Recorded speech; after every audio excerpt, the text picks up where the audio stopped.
ప్రభు అయిన యేసుక్రీస్తు నామములో మీకందరికీ శుభములు. 2026వ సంవత్సరం ఇలా ప్రారంభమై అలా ఒక నెల గడిచిపోయింది. మరలా రెండవ నెలలో ఫిబ్రవరి నెలలో మనం ప్రవేశించాం. ఇది మొదటి రోజు, మొదటి ఆదివారం. కాబట్టి ఈ ఆరాధనలో పాల్గొన్నటువంటి ప్రతి వారిని ప్రేమతో ఆహ్వానిస్తూ అభినందిస్తూ ఉన్నాను. ఇయర్ ఆఫ్ రిస్టోరేషన్ లేక పునరుద్ధరణ సంవత్సరం అని మనం పేరు పెట్టి ఆ పేరున దేవుని యొక్క వాక్యాన్ని ధ్యానం చేయటానికి మనం ప్రయత్నం చేస్తూ ఉన్నాం. ఈరోజు ప్రభువు బల్లను కూడా మనం సమీపించవలసి ఉన్నది. ప్రతి నెల మొదటి ఆదివారం మన యొక్క పద్ధతి ప్రకారంగా మనం ప్రభువు బల్లను ఆచరిస్తూ ఉన్నాం. ఈ ప్రభువు బల్లను గురించి మనం ఆలోచన చేస్తే ఇప్పటి వరకు ప్రభువు బల్లను దృష్టిలో ఉంచుకొని ఇంచుమించుగా ప్రతి మొదటి ఆదివారం సిరీస్ ఆఫ్ మెసేజెస్ మనం వినటం జరిగింది. అవన్నీ కూడా ఎక్కువ శాతం ఈ కొరింథు పత్రికలో నుండే మనం ధ్యానం చేశాం. కొన్ని అక్కడక్కడ వేరు వాక్య భాగాల్లోంచి ధ్యానం చేయటం జరిగింది. ఈ కొరింథు పత్రికలో రాయబడినటువంటి ఈ భాగం మనకి చాలా విషయాలు నేర్పిస్తుంది ప్రభు బల్లను గురించి. ఈ రోజున కూడా ఇందులో నుండి ఒక సత్యాన్ని అర్థం చేసుకోవటానికి ప్రయత్నం చేయాలని నేను కోరుతూ ఉన్నాను. ప్రభువు వల్ల పునరుద్ధరణకు సరి అయినటువంటి స్థానం, ప్రభువు వల్ల పునరుద్ధరణకు సరి అయినటువంటి స్థానం, this is the place of restoration. ప్రభువు ఎటువంటి ఆచారాలను సంఘానికి విధించలేదు, కానీ రెండు సంస్కారాలు సంఘం చేయాలని కోరుకున్నాడు. అందులో మొదటి సంస్కారం ఏంటి అంటే బాప్తిస్మము. రెండవ సంస్కారం ప్రభువు బల్లను నిర్వహించటం. ఇవి రెండు క్రైస్తవ జీవితంలో ప్రతి సంఘంలో నిర్వహించాల్సినటువంటి విషయాలు, తప్పక నిర్వహించాల్సినటువంటి విషయాలు. వీటిని మానకూడదు. అలానే ఇక వేరు ఏ సంస్కారాలను, ఏ ఆచారాలను కూడా వీటితో సమానమైనవిగా మనం చేయలేం. ఇవి మాత్రమే ప్రభు మనకు ఆజ్ఞాపించినటువంటి సంగతులు. బాప్తిస్మాని గురించి మనకి తెలుసు. ప్రభు బల్లను గురించి కూడా మనకి చాలా విషయాలు అర్థమవుతున్నాయి. ఒక విశ్వాసి తన విశ్వాసమును బలపరుచుకునేటువంటి స్థానము ప్రభువు బల్ల. విశ్వాసి శోధనకు లోబడి, విశ్వాసి, అవిశ్వాసి కాదు, విశ్వాసి శోధనకు లోబడి పాపంలోనికి ఒకవేళ జారిపోయిన స్థితిలో ఉంటే పశ్చాత్తాపంతో పునరుద్ధరించబడేటువంటి అవకాశాన్ని ఇస్తుంది ప్రభు బల్ల. నీవు మర్చిపోకుండా ప్రభు బలను సమీపించినప్పుడు ఆ బల్ల నీకు నీ స్థితిని జ్ఞాపకం చేస్తూ ఉంది. కాబట్టి పశ్చాత్తాపపడే అవకాశాన్ని ప్రభు బల్ల మనకిస్తూ ఉంది. అంతేకాదు, ప్రభు బల్ల దగ్గరికి వచ్చినప్పుడు నిరీక్షణతో మన విశ్వాస యాత్రలో మనం ముందుకు కొనసాగేటువంటి బలాన్ని ఇచ్చేటువంటిది ప్రభు బల్ల. ఎందుకంటే ప్రభు బల్లను సమీపించిన ప్రతిసారి యేసుక్రీస్తు పలికిన మాట, మరలా నేను మీతో కూడా దేవుని రాజ్యములో దీనిని పుచ్చుకునే వరకు నేను పుచ్చుకోనని చెప్పాడు. కాబట్టి మనకు ఒక నిరీక్షణ ఉంది. దేవుని యొక్క రాజ్యములో ప్రభు బల్ల దగ్గర దేవునితో, యేసుక్రీస్తుతో, మన రక్షకుడైన యేసుక్రీస్తుతో మనం సహవాసం చేస్తాం. ఇంకొక విషయం ఏంటంటే, ప్రజలను ప్రభువు దగ్గరకు నడిపించేటువంటి ప్రేరణ ఇచ్చేది ప్రభువు బల్ల. ఎందుకంటే దేవుని వాక్యం చెబుతూ ఉంది, మీరు దీనిని ఆచరించిన ప్రతిసారి ఆయన యొక్క మరణమును ప్రచురించుదురు. కాబట్టి ఇతరులకు రక్షణ మార్గాన్ని చూపించేటువంటి ప్రేరణ మనకి ప్రభువు బల్ల అందిస్తూ ఉంది. కాబట్టి ఈ ప్రభువు బలను గురించి ఒక సంగతిని మనం ఈ రోజున ధ్యానం చేయాలని నేను కోరుతూ ఉన్నాను. కొరింథీయులకు రాసిన మొదటి పత్రిక 11వ అధ్యాయం అందులో నుంచి 23 నుంచి 34 వరకు మనం చదువుకున్నాం. కానీ మనం గమనిస్తే 10వ అధ్యాయం 11వ అధ్యాయం ఈ 2 అధ్యాయాలు కూడా ప్రభువు బల్లను గూర్చినటువంటి సంగతులు మాట్లాడుతూ ఉన్నాయి. పాత నిబంధన గ్రంథంలో నుండి ప్రారంభించాడు. అక్కడి నుండి ప్రారంభించి క్రొత్త నిబంధన విశ్వాసుల వరకు ఈ ప్రభువు బల్లను గూర్చినటువంటి విషయాన్ని చాలా వివరంగా అపోస్తులైన పౌలు దేవుని పరిశుద్ధాత్మ చేత ప్రేరేపించబడిన వాడై తెలియజేశాడు. కాబట్టి ఈ సంగతిని మనం ఎంతైనా అవగాహన చేసుకోవలసినటువంటి అవసరత ఉంది. జ్ఞానముతో విశ్వాసపు పరిపక్వతతో మనము ప్రభు బలను సమీపించటం ఎంతైనా అవసరం. కాబట్టి ఈ బలను గురించి కొన్ని సంగతులు మనం తెలుసుకోవాలి. ఈ బలను గురించి మాట్లాడిన ప్రతిసారి కూడా పౌలు మీరు సంఘముగా కూడి వచ్చినప్పుడు అనేటువంటి మాట వినియోగించాడు. మనం చదువుకున్నటువంటి వాక్య భాగంలోనే మనం చూస్తే 17వ వచనంలో మీరు కూడి వచ్చుట అని మాట్లాడాడు. 18వ వచనంలో మీరు సంఘమందు కూడి ఉన్నప్పుడు అని మాట్లాడాడు. 20వ వచనంలో మీరందరూ కూడి వచ్చుచూ ఉండగా అని మాట్లాడాడు. 33వ వచనంలో భోజనము చేయుటకు మీరు కూడి వచ్చినప్పుడు అన్నాడు. అలానే 34వ వచనంలో మీరు కూడి వచ్చుట అని మాట్లాడాడు. అంటే ప్రభువు బల్లను ఆచరించాల్సినటువంటి విధానాన్ని గురించి మాట్లాడుతూ ఇది ఎప్పుడు ఆచరిస్తారు అంటే మీరందరూ కూడా సంఘముగా కూడి వచ్చినప్పుడు ఆచరించాల్సినటువంటి విషయం అని మాట్లాడాడు. ఇది మొట్టమొదటిగా మనం అర్థం చేసుకోవాల్సినటువంటి సంగతి. ఎలా ప్రారంభమైందో తెలియదు, ఎక్కడ ప్రారంభమైందో కూడా తెలియదు, కానీ ఎక్కడా దేవుడు బోధించలేదు. ఇట్ ఈస్ ఎ కమ్యూనియన్, సమభాత్వం, లేక మనమందరం కలిసి ఆచరించాల్సినటువంటి విషయం. ఇది ఒక ప్రసాదంలాగా ప్రతి ఒక్కరికి పంచేది కాదు. అందుచేత ఇండివిజువల్గా ఎవరికో ఒకరికి దీనిని లేనిపోని భక్తిని ఆపాదించి ఆధ్యాత్మిక అర్థాలను ఆపాదించి దానిని సర్వ్ చేయటం సరైనటువంటి విధానం కాదు.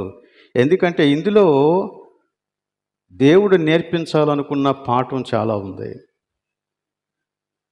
అందరూ కూడి వచ్చినప్పుడు, ఈ కూడి వచ్చినప్పుడు అనే సంగతిని గురించి మాట్లాడుతూ మీరు కూడి వచ్చినప్పుడు ఒకని కొరకు ఒక్కడు కనిపెట్టండి అనే మాట కూడా వ్రాస్తాడు. ప్రభు బలను సమీపించినప్పుడు, మీరు కూడి వచ్చినప్పుడు ఒకని కొరకు ఒక్కడు కనిపెట్టండి. ఇది ఒక ఇండివిజువల్ యొక్క విషయం కాదు, ఇది సంఘానికి సంబంధించినటువంటి విషయం. అందరూ కలిసి కూడి చేయవలసినటువంటి కార్యం. ఈ కూడికలో ఒకరిని ఒకరు పట్టించుకోవలసినటువంటి అవసరత చాలా ఉంది. ఇది ప్రభు మనకి తెలియచేయాలని కోరుకున్నాడు. ఎందుకంటే అందరూ అందరితోనూ కలిసి ప్రభు యొక్క బలను సమీపించాలి. అందరూ అందరితోనూ కలిసి ప్రభు యొక్క బలను సమీపించాలి. ఒకవేళ కొంతకాలం పాటు వారి యొక్క అనారోగ్య పరిస్థితులను బట్టి లేక వారికి ఉన్నటువంటి ఆటంకాలను బట్టి ఒకవేళ ఎవరైనా సహవాసానికి రాలేని పరిస్థితులు, చాలా కాలం దూరం అయిపోయినటువంటి పరిస్థితులు ఉంటే వారికి ఒకవేళ ఈ ప్రభు బల్ల సంస్కారాన్ని అందించాలి అనుకుంటే ఒక సింగిల్ పర్సన్ వెళ్ళి వారికి ఈ రొట్టె ద్రాక్షారసం అందించడంలో ఎటువంటి అర్థము లేదు. సంఘం వెళ్ళాలి. ఒకే సంఘం వెళ్ళాలి అంటే ఈ 100-200 మంది అక్కడికి వెళ్ళాలా అంటే అవసరం లేదు. కనీసం ఒక బృందం వెళ్ళండి. ఈ బృందం అంతా కలిసి ఆ వ్యక్తితో కలిసి కూర్చొని పాడి దేవుని యొక్క వాక్యాన్ని ధ్యానం చేసి మనకందరికీ క్రీస్తులో కలిగినటువంటి ఆ పాలి భాగత్వం ఎంత గొప్పదో, ఆ సహవాసం ఎంత గొప్పదో దానిని తెలియజేస్తూ ప్రేమను విస్తరించేటువంటి రీతిగా ఆ కార్యక్రమాన్ని చేయాలి. కనుక ప్రభు బలను గురించి మనం తెలుసుకోవలసిన మొదటి విషయం ఏంటంటే ఇది సంఘమంతా కలిసి చేయవలసినటువంటి విషయం. అసలు ఇంతకీ ఎందుకు చేయాలి? ఎందుకు చేయాలంటే ప్రభు చాలా క్లియర్గా చెప్పేశాడు. అది మీకు అందరికీ తెలుసు. 24-25 వచనాల్లో ఇలా వ్రాయబడింది, దానిని విరిచి ఇది మీ కొరకైన నా శరీరము, నన్ను జ్ఞాపకము చేసుకొనుటకై దీనిని చేయుడి అని చెప్పాను. అలా 25 వచనంలో కూడా ఈ పాత్ర నా రక్తమూలనైన క్రొత్త నిబంధన, మీరు దీనిలోనిది త్రాగునప్పుడెల్లా నన్ను జ్ఞాపకం చేసుకుంటకై దీనిని చేయుడి. ప్రభువుని జ్ఞాపకం చేసుకునుట ఇందులో ప్రధానమైన విషయం. ఇందులో ప్రధానమైనటువంటి విషయం ఏంటంటే రొట్టె కాదు, ద్రాక్షారసము కాదు, లేక అవి సర్వ్ చేసేటువంటి పాత్రల యొక్క గొప్పతనం కూడా కాదు, లేక కాపరి గొప్పతనం కూడా కాదు. అందులో అసలు విషయం ఏంటంటే యేసుక్రీస్తు నా కొరకై పరలోక మహిమను విడిచి వచ్చినటువంటి యేసుక్రీస్తుని జ్ఞాపకం చేసుకొనుట. నేను నరకములోనికి వెళ్ళిపోకుండా, మరణానికి ఆహుతైపోకుండా తన యొక్క ప్రాణాన్ని అడ్డుపెట్టి నన్ను రక్షించినటువంటి ఆ యేసుక్రీస్తుని జ్ఞాపకం చేసుకొనుట, ఇది ప్రధానమైనటువంటి విషయం. కానీ యేసుక్రీస్తు అందులో ప్రధానమైనటువంటి విషయం అన్న సంగతిని వదిలేస్తారు. యేసుక్రీస్తు నీ మనస్సును నింపకపోతే, యేసుక్రీస్తు నీకు జ్ఞాపకం రాకపోతే, ఆ దేవుని ప్రేమ నీకు జ్ఞాపకం రాకపోతే, ప్రభువు వల్ల ఎంత ఖరీదైనటువంటి పాత్రల్లో నీవు ఆచరించినా, ఎంత పేరుగాంచినటువంటి సంఘములో ఆచరించినా, ఎంత గొప్ప పేరున్నటువంటి దైవజనుని దగ్గర మీరు వెళ్ళి ఆ యొక్క ప్రభు బలను స్వీకరించినా దానివల్ల ప్రయోజనం లేదు. యేసుక్రీస్తు నీకు గుర్తు రావాలా, నీకు జ్ఞాపకం రావాలా, నీ మనస్సుని నింపాలా. యేసుక్రీస్తు నీ మనస్సుని నింపాలా. యేసుక్రీస్తే గనక నీ మనస్సును నింపితే, యేసుక్రీస్తే గనక నీకు జ్ఞాపకం వస్తే, అప్పుడు నువ్వు ప్రభు బలను సమీపించేటువంటి విధానము మారిపోతుంది. మొట్టమొదట కృతజ్ఞతా భావం పెరుగుద్ది. దాని గురించి ఆ భాగంలో మాట్లాడాడు. ఎప్పుడైతే యేసుక్రీస్తు నీకు జ్ఞాపకం వస్తాడో ఆ వెంటనే నీవు యేసుక్రీస్తుకి స్తుతి చెల్లించకుండా ఉండలేవు, కృతజ్ఞతాస్తుతులు చెల్లించకుండా ఉండలేవు. కృతజ్ఞతాస్తుతులు చెల్లించకుండా ప్రభు బలలో మనం పాలు పంపులు పొందలేం.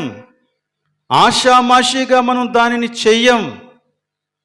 చాలా కృతజ్ఞతాభావంతో యేసుక్రీస్తు యొక్క ప్రేమను స్మరించుకుంటూ ప్రభు మనకి చూపించినటువంటి ఆ గొప్ప రక్షణ భాగ్యాన్ని స్మరించుకుంటూ ప్రభువుని స్మరించుకుంటూ మనం ఇందులో పాల్పంపులు పొందుతాం. అక్కడ ప్రభువుకి నీకు మధ్య ఒక అన్యోన్యమైనటువంటి సహవాసం, అతి సామీప్యమైనటువంటి సహవాసం ఏర్పడుతుంది. ఆ సహవాసంలో నీకు ఇంకా గుర్తొచ్చేది ఏంటంటే పశ్చాత్తాపపడతావు. దేవుని యొక్క సన్నిధికి నేరుగా మనం ప్రవేశించినప్పుడు ఆ ప్రభు యొక్క సన్నిధిలో నా యొక్క హృదయాంతరంగం అంతా బట్టబయలైపోతుంది. కాబట్టి ఒక వ్యక్తి నిజంగా యేసుక్రీస్తుని జ్ఞాపకం చేసుకొని ప్రభు బల దగ్గరికి వస్తే ఎవ్వరు కూడా వారి యొక్క పాపాన్ని దాచుకొని పశ్చాత్తాప పడకుండా నిర్లక్ష్య వైఖరితో ప్రభు బలను సమీపించలేరు. ప్రతి ఒక్కరు కూడా పశ్చాత్తాప పడతారంతే. వారి యొక్క పాపములను గూర్చి ప్రభు యొక్క సన్నిధిలో రోదిస్తారు. అది జరగకుండా ప్రభు బలను ఆచరించడంలో అసలు ఎటువంటి విషయం లేనేలేదు. కనుక ప్రభువు నీకు జ్ఞాపకం రావడం మొదటి విషయం. ప్రభువు జ్ఞాపకం రావడం అంటే ఏంటి అంటే అందులో ఇవన్నీ ఉన్నాయి. ఆయన నీ కొరకు చూపించినటువంటి ప్రేమ, ఆ ప్రేమను నీవు నీ యొక్క కృతజ్ఞతా భావంతో ప్రభు ఎదుట నిలిచినప్పుడు నీ యొక్క హృదయాంతరంగం అంతా శుద్ధి చేయబడాలని నువ్వు కోరుకుంటావు. నిజంగా యేసుక్రీస్తు నీకు జ్ఞాపకం వస్తే నీ తోటి సహోదరుని ప్రేమించకుండా ఉండలేవు. అందుకే ఆ మాట చెప్పాడు, ప్రతి వాడు కనిపెట్టాలా, ఒకరి కోసం ఒకరు కనిపెట్టాలా, ఒకరి కొరకు ఒకరు కనిపెట్టాలా. నీ తోటి సహోదరుని ప్రేమించకుండా ఉండలేవు. అందులో భావం ఏంటంటే ఇదిగో ఒకటే శరీరంలో మనం పాలు పంపులు పొందుతూ ఉన్నాము గనక అనేకులమైన మనము ఒక్క శరీరమై ఉన్నాము.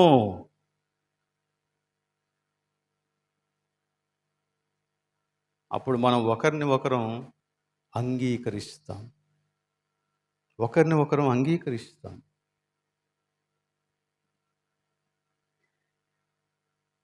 ఈ వ్యక్తి కూర్చున్న చోట నేను కూర్చోను.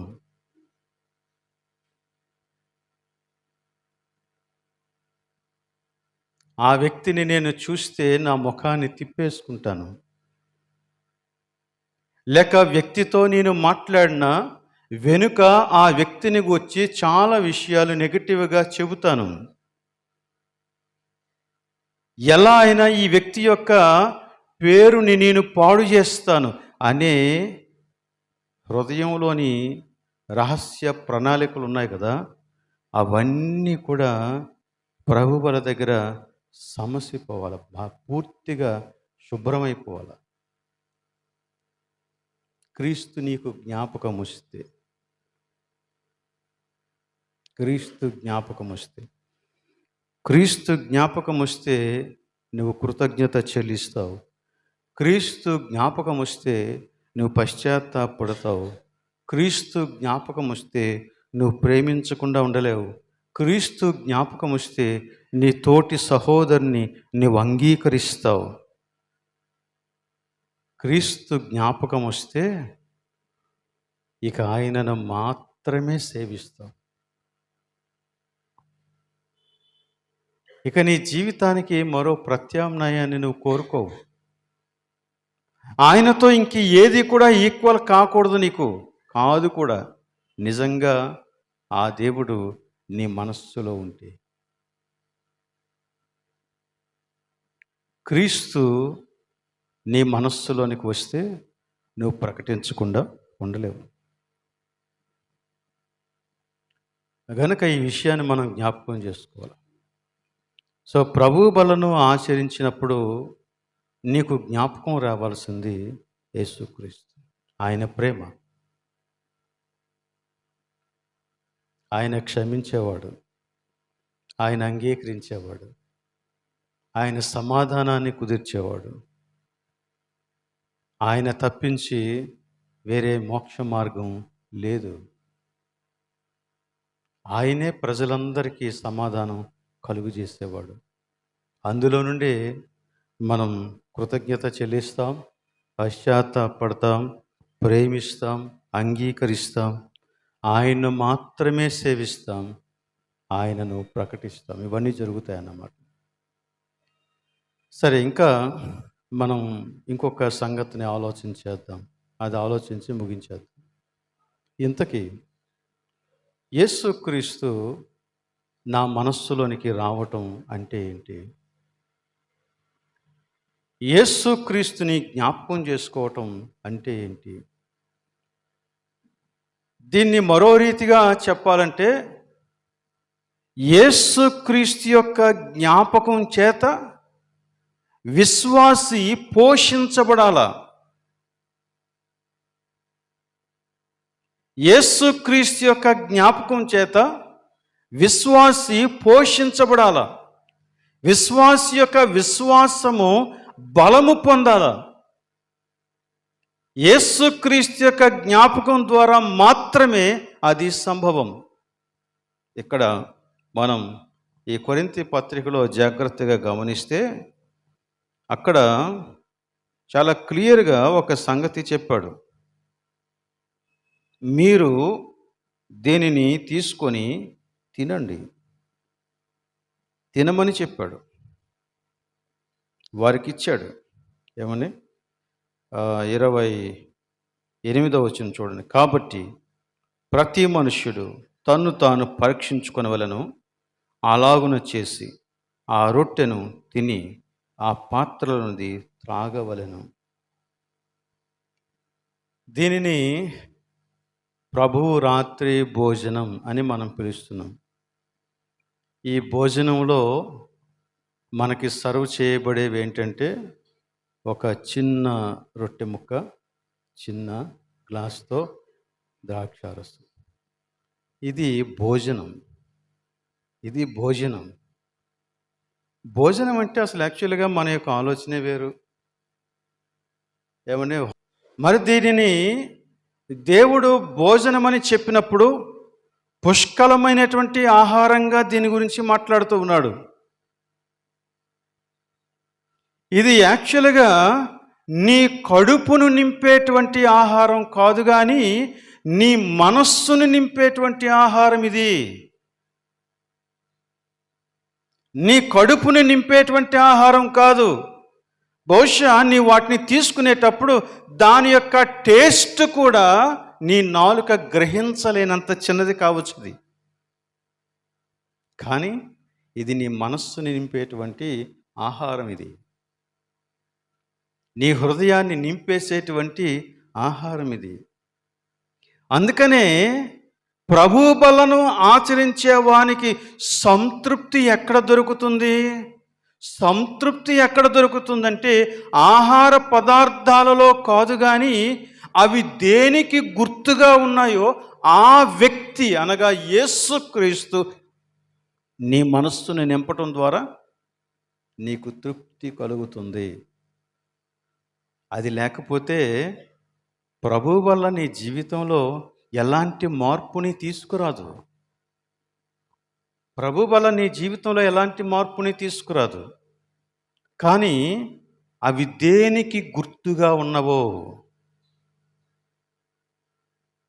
దేనిని నీకు చూపిస్తూ ఉన్నవో ఆ ప్రభువు నీ మనస్సుని నింపితే అప్పుడు నువ్వు ఇక్కడి నుంచి సంతృప్తిగా వెళ్తావు. నీ ఆధ్యాత్మిక జీవితంలో గొప్ప మార్పుని నువ్వు చూడగలుగుతావు. ఈ రోజున ఇలాంటి ఒక అనుభవంలోనికి మనం నడవాలని నేను కోరుకుంటూ ఉన్నాను. ఇలాంటి ఒక అనుభవంలోనికి మనం నడవాల. ప్రభువుని మనం ఆస్వాదించాలి. ప్రభువుని ఆహారంగా తీసుకోవాలి. ప్రభువు చేత మనము తృప్తిపరచబడాల. చూడండి, యోహాను సువార్తలో ఇందాక మనం చదివినటువంటి వాక్య భాగం 6వ అధ్యాయం 53వ వచనం ఇలా ఉంది. కావున యేసు ఇట్లనెను, మీరు మనుష్య కుమారుని అనగా యేసుక్రీస్తుని శరీరము తిని ఆయన రక్తము త్రాగితేనే కాని మీలో మీరు జీవము గలవారు కారు. ఈ మాట కానీ నిజానికి అది కాదు. బైబిల్ అలా చెప్పటం లేదు. ఇది దేవుని యొక్క వాక్యాన్ని అక్షరానుసారంగా తీసుకొని దానిని ప్రజలకు ఎక్స్ప్లెయిన్ చేయటానికి అసలు లిటరల్గా యేసుక్రీస్తుని తినటం ఏంటి? ఇక్కడ యేసుక్రీస్తు చెప్పినటువంటి ఈ మాటకు అర్థం ఏంటి? 53వ వచనంలో ఆయనే చెప్పాడు కదా, మీరు మనుష్య కుమారుని శరీరము తిని ఆయన రక్తము త్రాగితేనే కానీ మీలో మీరు జీవము గలవారు కారు. ఏంటి అంటే ఇదే ఈ వాక్యాన్ని వారు చెప్పటం వలన, చాలా సీక్రెట్గా వారు చేస్తూ ఉండటం వలన, కానీ ఇది ఆ అర్థాన్ని ఇవ్వట్లేదు. ఆ రొట్టెలాగానే ఉంటుంది, ద్రాక్షారసంగానే ఉంటుంది. కానీ యేసుక్రీస్తు ఆత్మరూపిగా తన యొక్క శరీరము దానితో యాడ్ చేస్తాడు, దానితో కలుపుతాడు అన్నాడు. ఇది సో కాబట్టి వాళ్ళు ఏమంటారంటే ఇది ఆ ప్రార్థన చేసిన తర్వాత ఇది ఆత్మ సంబంధమైన రొట్టె అంటారు, ఇది ఆత్మ సంబంధమైనటువంటి ద్రాక్షారసం. అసలు ఆత్మ సంబంధమైన రొట్టెలు, ఆత్మ సంబంధమైన ద్రాక్షారసాలు ఉండవు, అవి భౌతికమైనవే.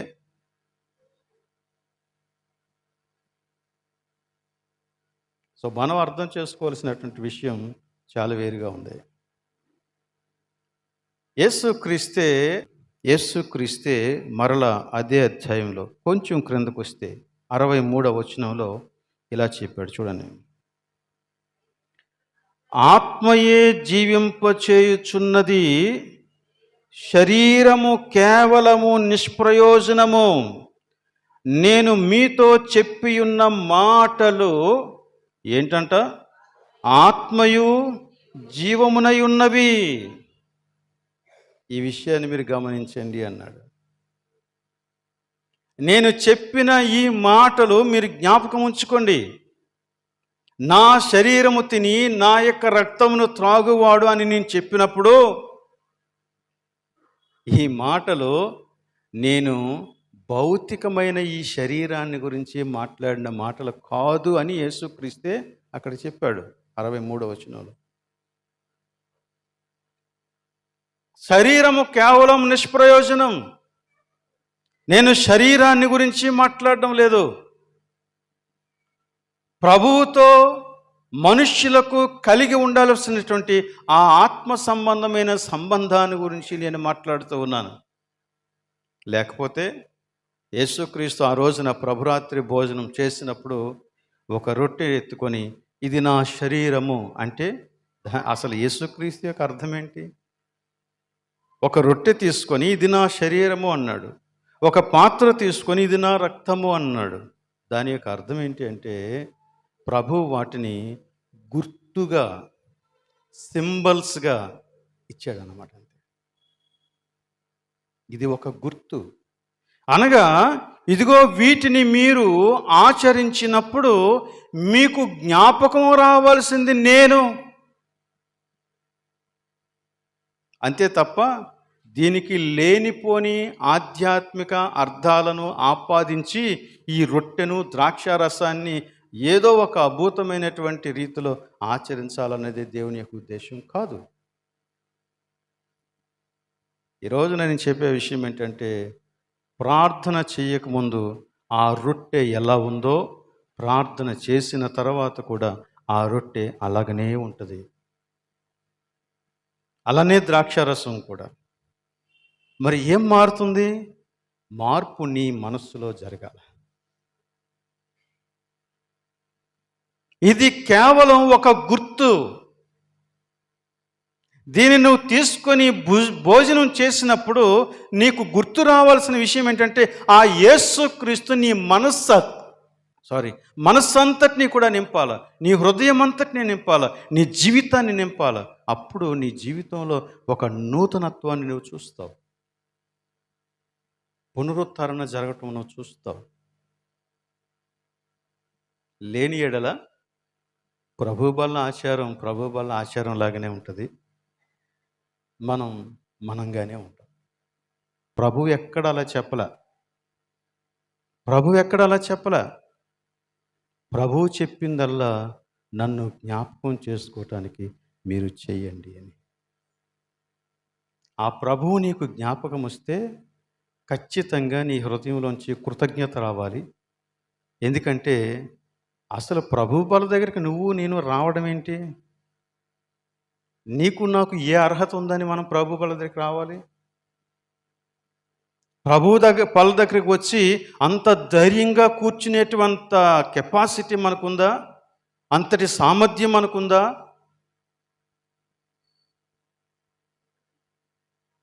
దేవుని యొక్క సన్నిధిలో నిత్యము ఆయనను స్తుతించేటువంటి కెరూబులు సహితం ఆయన మహిమను చూడలేక తమ్మును తాము కప్పుకుంటాయి.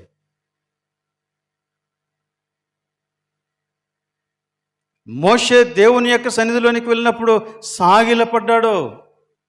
యెహోషువ దేవుని సన్నిధిలో సాగిలపడ్డాడు. ఇలా ఎంతమంది భక్తులను మనం బైబిల్లో చూసినా వారందరూ కూడా ప్రభు ఎదుట సాగిలపడ్డారు. దేవుని యొక్క దర్శనము కాగానే మేము నశించిపోయామన్నారు వాళ్ళు. కానీ రోజున నువ్వు నేను దర్జాగా ఉండగలుగుతున్నామంటే దేవుని యొక్క కృపని నువ్వు జ్ఞాపకం చేసుకోవాలి. లేకపోతే అసలు మనకి ప్రభు యొక్క సన్నిధిలోనికి అనుమతి లేదు. మనం సాక్షాత్తు సహవాసం చేస్తున్నాం. ప్రత్యక్ష గుడారంలో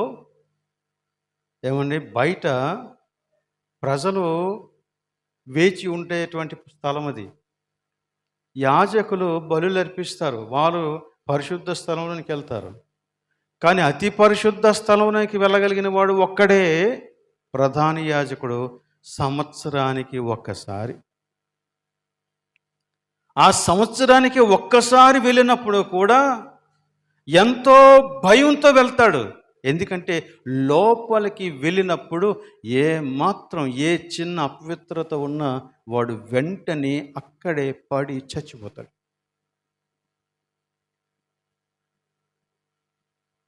కానీ రోజున నీకు నాకు ప్రభు అనుగ్రహించినటువంటి కృప ఎంత గొప్పదో తెలుసా? మనం ఆయన బల్లను సమీపించడానికి ప్రభువే మనల్ని ఆహ్వానిస్తున్నాడు.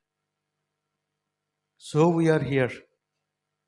ఆయన ఆహ్వానించాడు గనక, ఆయన చేర్చుకున్నాడు గనుక,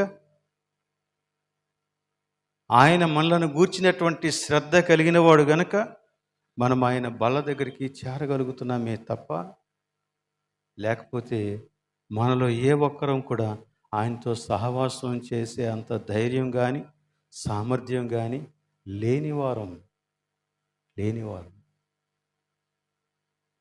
కాబట్టి ఈ రోజున మనం ఆలోచించాలి. ఆయన బల దగ్గరికి వచ్చినటువంటి మన మనస్సులు యేసుక్రీస్తు చేత నింపబడుతూ ఉన్నాయా? ఆయన యొక్క పరిశుద్ధత మన యొక్క తలంపులను, మన ఆలోచనలను, మన ఉద్దేశాలను, మన యొక్క ప్రవర్తనను పరిశుద్ధపరుస్తూ ఉందా? అలా మనలో విస్తరణ జరుగుతుందా? పరిశుద్ధత గూర్చినటువంటి ఆ యొక్క విస్తరణ జరుగుతుందా?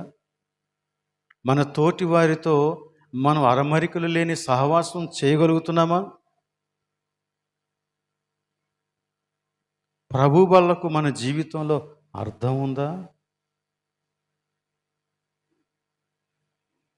ఈ రోజున దేవుని యొక్క సన్నిధిలో మనము ఆయన వైపుకి చూసినప్పుడు ఇదే సంగతిని జ్ఞాపకం చేసుకొని మనం ఇందులో పాలు పంపులు పొందాలని నేను కోరుతూ ఉన్నాను. ప్రార్థన చేద్దాం. ఎంత పాపినైనా ప్రభువు చేర్చుకుంటాడు. ఎందుకంటే ఆయన నిన్ను ప్రేమిస్తూ ఉన్నాడు. ఆ ప్రేమ నీకు సిలువలో కనపడుతూ ఉంది. అదే దృశ్య రూపంగా ప్రభువు బల్ల రూపంలో నీ ఎదుట నిలుస్తూ ఉంది. కాబట్టి ఈ రోజున మన హృదయాన్ని, మన మనస్సుని ప్రభువుకి అప్పగిద్దాం. ఆయన ప్రేమ మన మనస్సులను నింపేదిగా మన మనస్సుని తెరుద్దాం. క్షమాపణ చేత మన యొక్క మనస్సులు నింపబడాలి. ప్రేమ చేత మన మనస్సులు నింపబడాలి. పరిశుద్ధత చేత మన మనస్సులు నింపబడాలి.